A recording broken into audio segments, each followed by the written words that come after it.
Depuis que son village a été placé en crise sécheresse, Céline Gavinet a dû changer ses plans pour l'été. Normalement, en été, on met une piscine ici, juste là. Grande piscine, puisque les enfants sont relativement grands. Piscine assez haute d'1,20 m, et là, il n'y en aura pas cette année du fait déjà de l'arrêté préfectoral. Interdiction de remplir les piscines, interdiction d'arroser avec de l'eau du robinet les potagers entre 9 h et 20 h, interdiction également d'irriguer les massifs de fleurs de la commune. Une grande partie de l'Eure-et-Loir est placée en crise sécheresse. Alors Capucine You a trouvé une solution pour sauver son jardin. Elle a investi dans un récupérateur d'eau de pluie. Un vrai gros orage, ça remplit tout d'un coup. Je peux arroser tout le jardin pendant une grosse semaine avec 2 récupérateurs de 300 litres.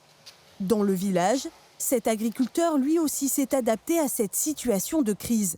Mathieu Mardelet a changé son type de culture. J'ai réduit notamment en maïs et en betterave au profit des cultures légumières telles que mes pommes de terre. J'ai aussi des haricots verts, des petits pois de conserve et des oignons. Mathieu Mardelet peut encore arroser ses cultures, mais dans le département, les agriculteurs sont inquiets et craignent des restrictions d'eau. Les rivières commençant à être en crise, on risque d'avoir des jours de coupure dans les jours qui viennent. Une journée ou 2 par semaine. Les plantes risquent de peiner peut-être un petit peu plus, mais voilà, c'est une adaptation qu'il faudra faire pour les agriculteurs irrigants. En Eure-et-Loir, l'hiver a été anormalement sec et les nappes phréatiques sont à un niveau très bas.